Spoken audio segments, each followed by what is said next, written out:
நம்ம மசால் முட்டை செய்ய போகிறோம். பாருங்கள், முட்டையை நல்லா வேக வச்சு 4 பக்கம் கீறி வச்சுருக்கேன். அதுக்கு இஞ்சி பூண்டு விழுது வச்சுருக்கேன். இதுக்கு தேவையான நம்ம மசாலா போடலாம்.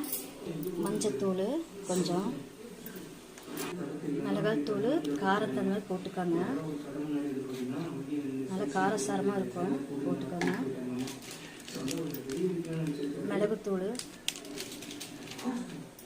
கொஞ்சோண்டு கரம் மசாலா பொடி, 1 ஸ்பூன் சிக்கன் மசாலா பொடி. இப்போ உப்பு போட்டுக்கலாம் தேவையான அளவு போட்டு இதை வந்து நம்ம திரட்டிக்கலாம். பாருங்கள், நான் இப்போ தண்ணி ஊற்றி கலக்கி வச்சுருக்கேன். இப்போ வந்து நம்ம எண்ணெய் காஞ்சிச்சு. ரொம்ப காய விட்டுட்டு நம்ம ஊற்றக்கூடாது, ஓரளவு அப்படியே ஊற்றிடணும்.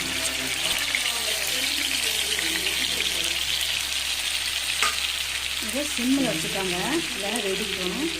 அப்போ தான் மசாலா நல்லா உள்ளே போகாது, சாரெல்லாம். இப்போ நல்லா பரட்டி விட்டுக்கலாம். பரட்டி விட்டுருக்கேன் இப்போ. சரிங்களா, இந்த மாதிரி பரட்டி விட்டால் தான் மசாலா நல்லா உள்ளே போகும். இன்னும் கொஞ்சம் இதாகட்டும். அது எப்படி பாருங்க மசாலா கலர், இந்த மாதிரி இருக்கும் மசாலா. சரிங்களா, நல்லா சுருப்புன்னு இருக்கும்.